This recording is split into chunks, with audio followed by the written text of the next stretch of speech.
My husband Samuel left me at the wedding venue 9 times to appease his mistress. On the 10th wedding attempt, he took his mistress to an auction to release sky lanterns. As a result, his mistress Sophia, driving an antique car, accidentally broke my leg. I was in critical condition for 3 days and 3 nights before regaining consciousness. Samuel didn't seem to care, saying, "It's just a fracture. It'll heal with some rest. That girl has some emotional issues. Once she recovers, you'll still be my wife. Here's $2,000 as compensation for her actions. Consider it my apology on her behalf. Don't take it personally, she just acts impulsively." Listening to Samuel defend her, I signed the divorce agreement with a cold smile. On the day I was discharged from the hospital, I saw him flaunting it on social media. Emily is more obedient than a golden retriever. When she's in heat, she clings to me like a teddy bear. I only have to say a few words to her, and she'll come running over to show her affection. She can't live without me. My heart had completely grown cold, and I turned around and agreed to the arranged marriage. This time, I was the one who let go of my expectations for him. "Emily, once your leg is healed, I promise that girl won't come to disrupt our wedding." In the hospital, hearing Samuel's promises, I felt heartbroken. He's made such promises 10 times before, but each time it ended like a farce. I couldn't help but smile bitterly. Regardless, in 3 days, I'll be marrying my fiancé. As for his promises, whether I listen or not doesn't matter. Samuel noticed my bad attitude, furrowed his brows, and said, "I've already apologized to Sophia on your behalf. You'd better not pull any tricks behind my back. Sophia is preparing for the civil service exam, and I don't want any bad news about her to get out. Do you understand?" Hearing Samuel's warning, I nodded. After all, the way Samuel protected Sophia had left a deep impression on me. At our first wedding, he abandoned me to take care of Sophia, who was pretending to be sick. I told his parents about Sophia. Samuel punished me by making me stay alone in a cold freezer for 3 days. Every time I felt like I couldn't take it anymore, he would bring me out and then lock me back in. Those 3 days of torture left my legs and feet aching terribly on cloudy or rainy days. Later, Sophia had a mental breakdown and locked me in the cold storage room to torture me once. She did this 101 times in total, and each time she claimed it was because she loved me. Samuel saw me trembling all over, smiled satisfactorily, and left. I sat alone in the wheelchair and completed the discharge procedures. When I returned to the ward to pack my things, I passed by Sophia's VIP ward. Faint voices drifted out from the room. I couldn't resist peeking through the crack in the door and saw Sophia, dressed lightly, kneeling before Samuel with a flushed face, gently caressing him. I quickly turned away, not wanting to see such a scene. The wheelchair suddenly moved, knocking open the ward door. Samuel glared at me with piercing eyes. As if trying to see through me, I instinctively avoided his gaze, thinking I needed to leave this place quickly. But Samuel wasn't going to let me go. He kicked my wheelchair over with one foot, and I fell helplessly to the ground, watching him comfort Sophia, who was hiding under the blankets. "Once you're discharged from the hospital, I'll rent the auction house, and we'll go release sky lanterns together and have a good time. The vintage car from last time broke down, so I'll go bid on a better one for you." Hearing Samuel's gentle voice, I clutched the hem of my pants tightly, my nails digging deeply into my flesh, feeling nothing. If it weren't for Sophia deliberately hitting me with the vintage car, my legs wouldn't still be unable to stand. I struggled with all my strength to drag my injured legs toward the wheelchair. Sophia and Samuel were hugging each other and crying. With a flash of cruelty in their eyes, "It's all my fault. Is Emily okay?" If Emily hadn't been wearing a wedding dress and influenced me, I wouldn't have hit her. Samuel turned his head with a dark expression, grabbed my neck, and warned me sternly, "Who told you to wear a wedding dress and intentionally provoke Sophia?" He choked me until my face turned red and I couldn't breathe. I didn't go to Sophia on purpose, she did it on purpose. Sophia saw me trying to explain and pretended to hold her head and cry. "Samuel, my head hurts so much." Samuel finally let go of my neck and rushed to Sophia, shouting, "Doctor, come quickly and check on Sophia soon." A group of doctors arrived. They only cared about Sophia, who was receiving special attention, completely ignoring me as I lay trampled under their feet. Every bone in my body ached terribly. As if they were about to break, with great effort, I crawled over to the wheelchair, but the group of people seemed not to notice me and walked past. I turned my head and saw Sophia smiling broadly as she hugged Samuel. Looking at me, Samuel didn't even glance at me. At the time, I had been trampled and was bleeding heavily from my abdomen, so I was rushed into the operating room. After 12 hours of emergency surgery, I finally managed to survive.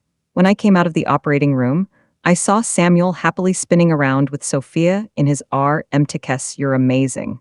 Girl, you're pregnant with triplets?" I glanced at Sophia's abdomen.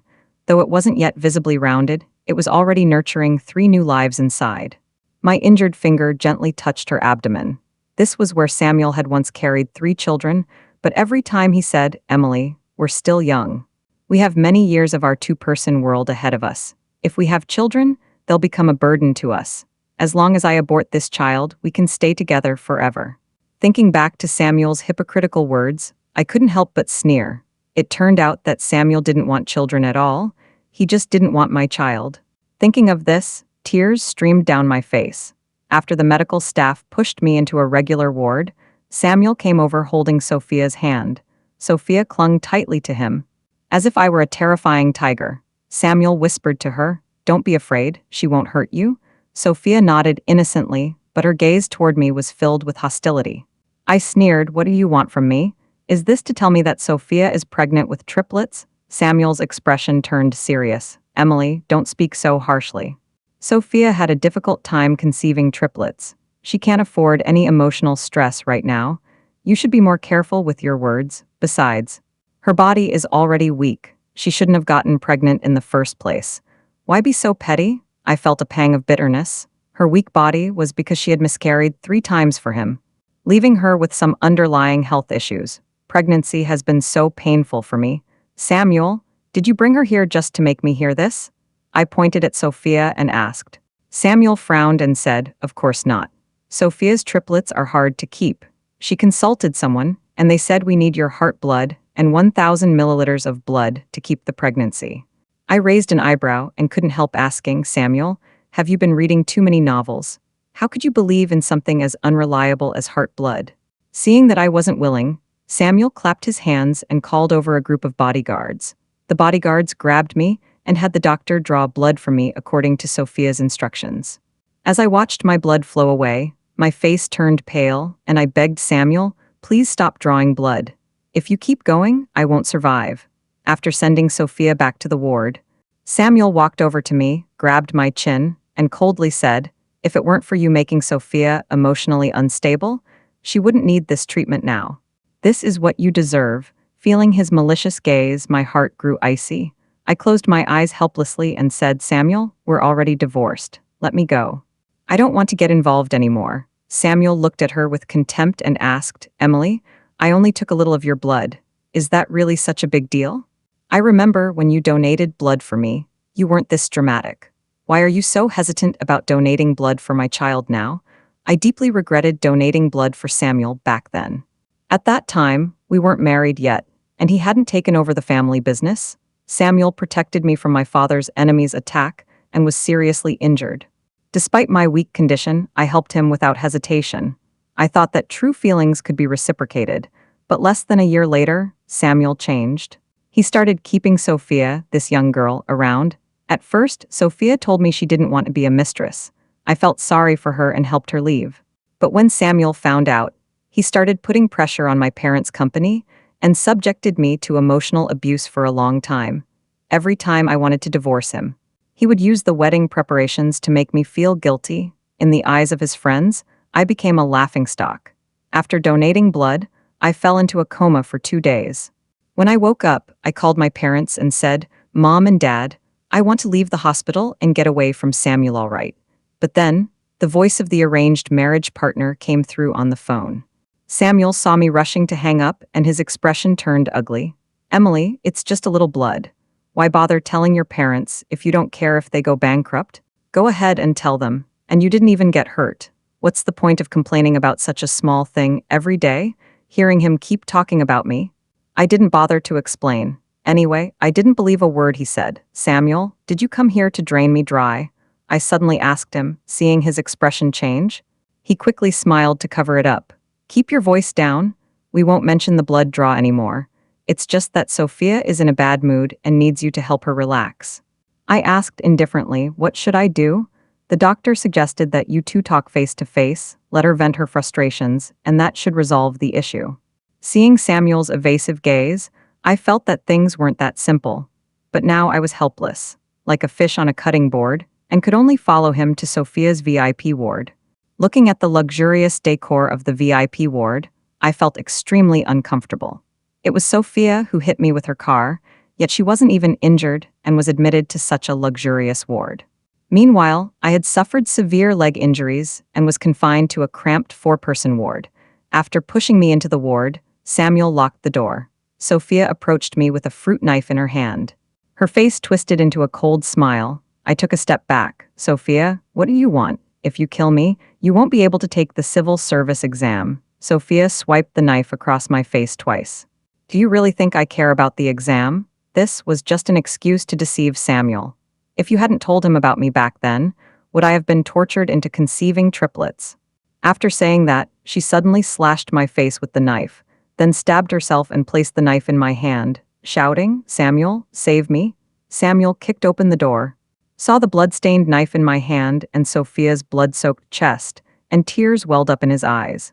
He angrily slapped the wound on my face and pointed at me, shouting, Emily, I never thought you'd go this far. How could you use a knife to hurt someone? What good does this do you? Sophia covered her chest and pretended to plead for me. Samuel, don't blame Emily. It's my fault for appearing before you. I've been mentally unstable lately, which made Emily jealous of me. She couldn't control herself. Don't be too hard on her. Samuel's eyes welled up with tears as he praised her. You're such a kind-hearted girl. Emily doesn't deserve you speaking up for her like this. I had originally planned to wait until your child was born and give her another chance to reconcile, but now it seems she doesn't need it. I quickly understood what Samuel meant by she doesn't need it. After treating Sophia's wounds, he personally took me to the police station and accused me of intentional assault. Seeing today's outcome, I could only speak my mind. Samuel, Sophia doesn't have mental illness. I had someone investigate and her mental illness diagnosis was fabricated on the day of the wedding when Sophia hit me. She was deliberately waiting downstairs at the hotel to hit me. I never intentionally provoked her. Samuel clearly doesn't believe me and thinks I'm just struggling in my final moments. Emily, if you dare to slander Sophia again, can I have someone arrange your execution? I felt my heart completely shatter. I thought he was just tired of me. But I never imagined he actually wanted me to leave this world. After Samuel embellished the story for the police, he left me there to fend for myself. To avoid worrying my parents, I had to borrow the police officer's phone to call my arranged marriage partner. Soon after, my arranged marriage partner had someone retrieve the surveillance footage, proving I hadn't done anything wrong, so I was released. My arranged marriage partner was very concerned about me, helped me with my leg, and postponed our wedding. A month later, Samuel and Sophia were invited to attend the wedding. When Samuel saw me in my wedding dress at the wedding venue, he was surprised and asked, Emily, shouldn't you be in prison? What are you doing at someone else's wedding? Don't you fear bringing bad luck to the bride and groom? I smiled slightly without answering and turned to walk toward the altar with my fiancé. Holding my fiancé's arm, I smiled and picked up the microphone to welcome everyone to my wedding with Mr. Lucas. Samuel looked at me standing on the stage and furrowed his brows. He bluntly said to me in front of the guests, Emily, get down. Stop causing trouble. You're wearing a wedding dress and standing on the stage pretending to be the bride. What does that make you look like? I scoffed, not expecting him to think I was just playing around because I didn't wear a wedding dress for this wedding. Holding the microphone, I looked at him calmly. Samuel, I'm not playing around. We've already divorced. Who I marry and how I get married is my choice. I didn't want to wear a wedding dress for this wedding, mainly because I've worn one for the previous 10 weddings, only to be abandoned each time.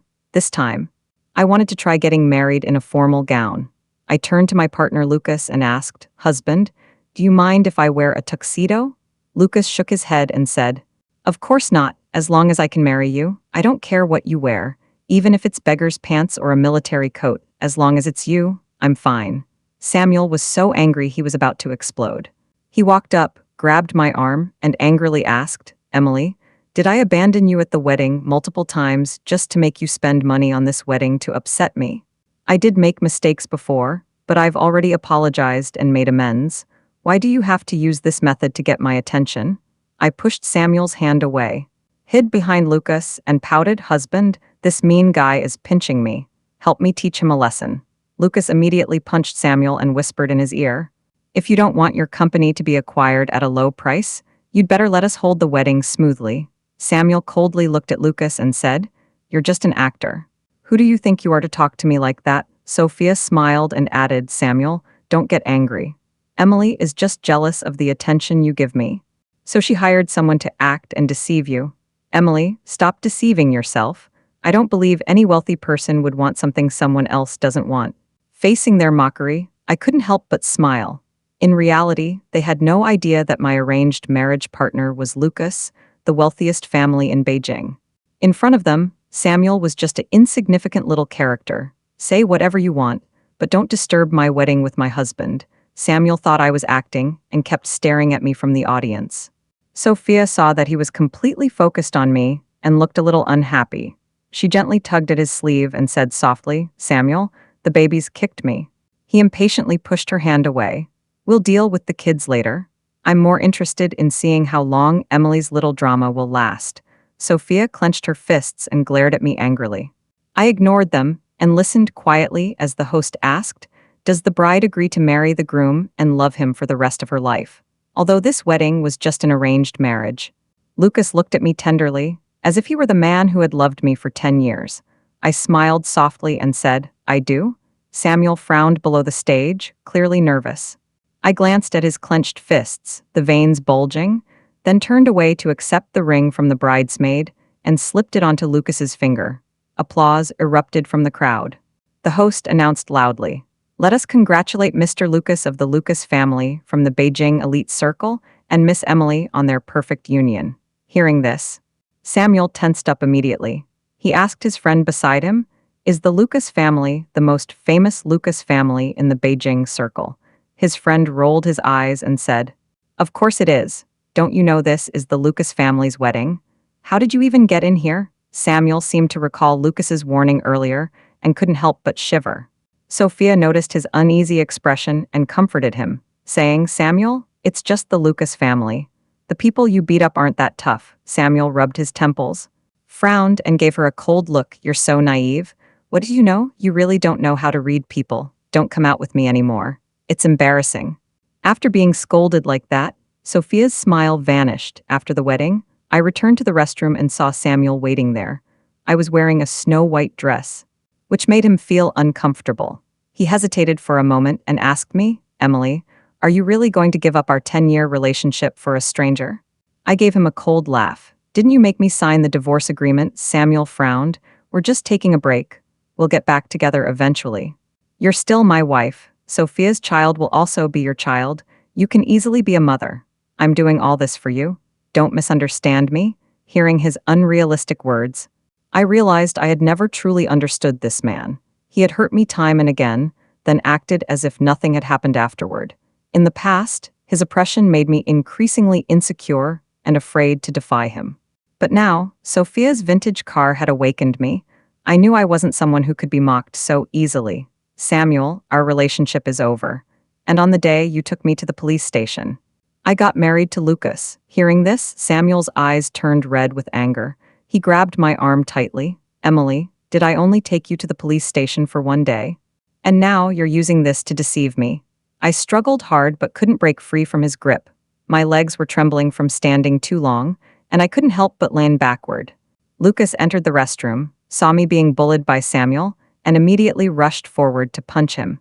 He carefully picked me up, feeling me shrink in his arms.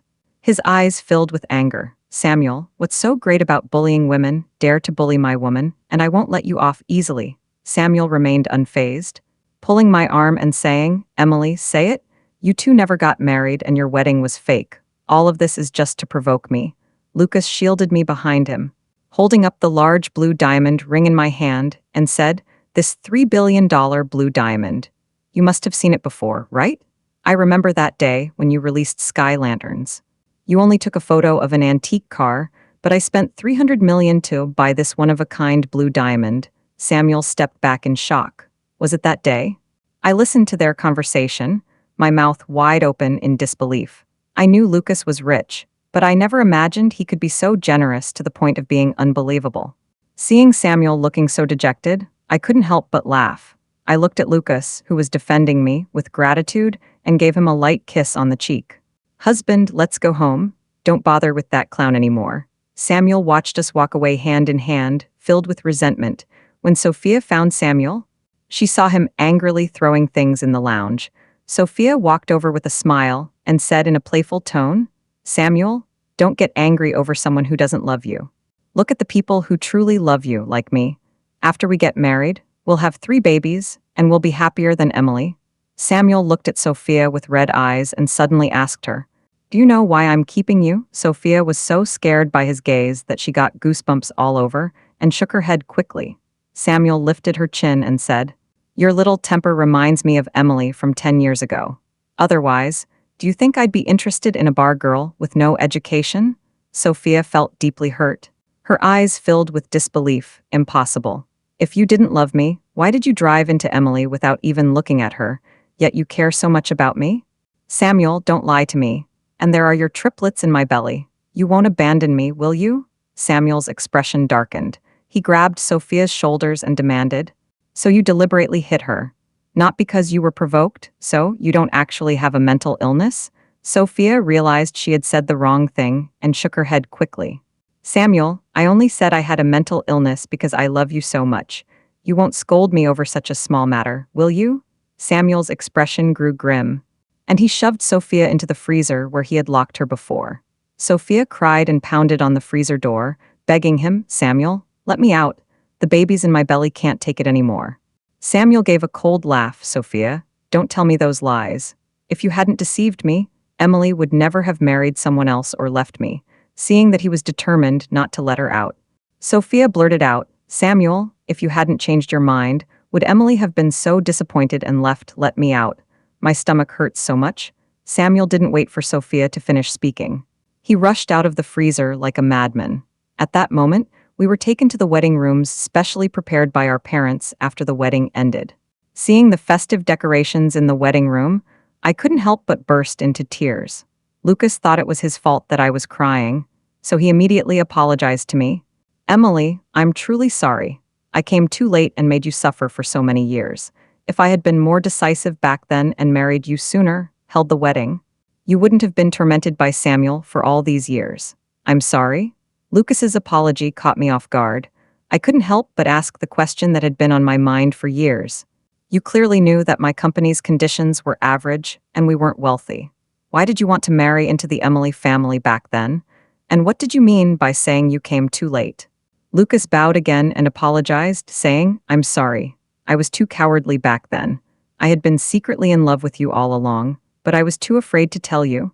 So I could only marry into your family to be with you. I was a bit surprised. You, Lucas, the young master from the Beijing elite circle, had secretly loved me."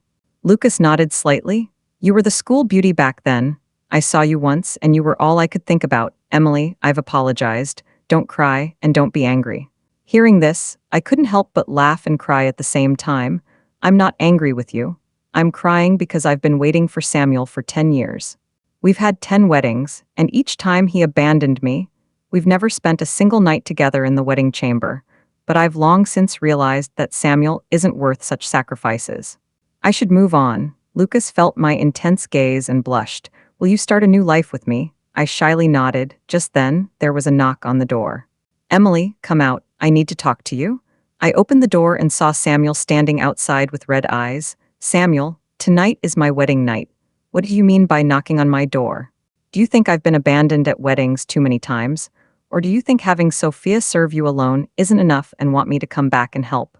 Samuel gave a wry smile. "That's not what I meant. I've already handled Sophia's matter. Look at me." I gave him a cold smile and turned away. "Do you want to lock me in the freezer again? Or send me to prison? Or just let Sophia crush me to pieces?" "Samuel, stop pretending. Do you want me to go back and be mocked on social media again? Do you think that's fun?" Faced with my accusations, Samuel felt remorseful. He suddenly hugged me and said, "Emily, I know I was wrong. Come back with me and remarry me. I promise I won't let Sophia appear in front of you again." I pushed him away and couldn't help but laugh. Samuel, I admit I was foolish before for falling in love with a man like you. Fortunately, I've already fallen in love with Lucas. Please don't disturb our wedding night. But Samuel didn't believe me. He sneered, I know you two are just a marriage of convenience. There's no real love between you. Stop fooling yourself. If you don't believe me, I'll show you. He leaned in and kissed me. After the kiss ended, the warmth of his lips lingered on mine. I panted, do you believe me now? Do you still want to watch us, a newlywed couple, being intimate? Samuel glared at me angrily, punching the wall hard, not even noticing the blood on his hand. Seeing he wasn't leaving, I closed the wedding room door and let him go. Meanwhile, Lucas picked me up and placed me on the wedding bed. His eyes filled with anticipation. I gently touched his lips and whispered, do you want me? Lucas nodded, his face innocent as he kissed me, leaving some marks on my body.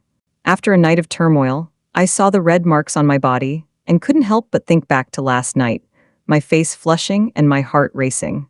After tidying up, I went downstairs and saw Samuel sitting on the ground, having drunk all night. When he looked up, he saw the red marks on my neck, and his drunken gaze turned cold. He took a sip of beer and sighed, asking me, Emily, have you forgotten what you promised me 10 years ago? Have you forgotten who protected you 10 years ago? I didn't want to hear his words and turned to leave, but Samuel grabbed my legs. He slurred, 10 years ago, you said you would be with me forever, promising never to forget me or abandon me to marry someone else. But now you've married someone else. You've added another wound to the pain I've accumulated over the past 10 years. Do you know how much it hurts me? I did all this for you, making Sophia stay in the cold storage all day. Can't you look back at me just once? Hearing this, I couldn't help but laugh coldly. A lifetime commitment means you don't find someone else or keep a mistress. But over the years, how many times have you hurt me for her? Have you really forgotten? Samuel, if it weren't for my good fortune, not being killed in the accident and having my leg healed, I'd spend the rest of my life enduring your mockery and accusations. I'm already married to Lucas now. I don't want to dwell on the past. Let me go, and I won't bother you anymore. I pulled my leg away and returned to my parents' home to apologize. Mom and Dad, I'm sorry. If I hadn't been so stubborn back then, your company wouldn't have been affected by me. Mom shook her head and cried, Mom doesn't blame you. As long as you're safe and healthy, that's all that matters. However, over the years, Lucas has helped us a lot. If it weren't for his support behind the scenes for your father's company, our family might have already collapsed. I turned around and saw Lucas standing behind me, tears streaming down his face. Lucas walked up to me, gently stroked my hair, and comforted me, saying, this is what I should do. Don't feel guilty. These past few years, you've cut off ties with your uncle and aunt, and I've been taking care of them. So don't cry. But the more he comforted me, the more I wanted to cry, and eventually I threw myself into his arms, crying like a child. My parents joked that I didn't know how to be reserved, then left the room to give us some privacy. Once they were gone, I wiped away my tears and looked up at Lucas, asking, have you been waiting for me all these years? Lucas smiled slightly and nodded. Satisfied with his answer, I rewarded him with a kiss. From that day onward, our bond grew much stronger. During that time, Samuel also became much quieter and didn't appear before me again. A month later, I saw 2 red lines on the pregnancy test, and I was overjoyed. Earlier, I had suffered 3 miscarriages because of Samuel, and my body was injured. The doctor said I might be infertile. I once thought I would never be able to have children again. But fate was kind to me, and Lucas and I ended up with a happy outcome. One day, Lucas came home from work wearing a nice suit and holding a bouquet of roses. He suddenly knelt down at the door and asked me, Mrs. Lucas, will you marry me again? I was a bit surprised. He continued, I've been thinking about it for a month. The last wedding was too simple and not luxurious at all. It wasn't fair to you, so I want to have another wedding. Will you agree? I took the roses and nodded. I will. When I took out the pregnancy test, Samuel suddenly appeared. He stared at my stomach, snatched the test from me, and asked with red eyes, Emily, are you pregnant? I paused for a moment, then nodded. Yes, I am. Samuel covered his head in agony and laughed hysterically. Emily, I truly regret it. I regret aborting our child. If we hadn't done that, they would have been healthy and happy, calling us Mom and Dad. He suddenly grabbed my wrist, his eyes red and glaring at me. Emily, if you abort the baby in your womb, I'll let you give birth to my child. Our child would be so much better than this one you're carrying now. I thought Samuel would calm down after all this time. But he was so stubborn. I let go of his hand without hesitation and slapped him, hoping to snap him out of it. Samuel, face reality. We have no hope left. Don't bother me anymore. And the child in my womb is definitely not an accident. He is my most beloved treasure. You, such a heartless person, are unfit to be a father. Samuel was stunned by my slap, kneeling on the ground and crying bitterly. Lucas looked at him with disgust, kicked him, and coldly said, "Samuel, if you don't want to go bankrupt, don't come bother my wife anymore. Go spend time with your little birdie. She'll pay for her choice soon enough, and then you'll never see her again." After Samuel left dejectedly, Lucas realized he was holding me and spinning around happily. "Lucas, put me down. I'm about to faint." Lucas obediently put me down and excitedly said, "Emily, I'm going to be a father. Should we still have the wedding? Will it be too much for you? Of course we will. Prepare some surprises for me. I'll take them all." The next day, I finally saw what a luxurious wedding was all about. The wedding was much more extravagant than last time. Lucas even invited all the celebrities I liked to congratulate us.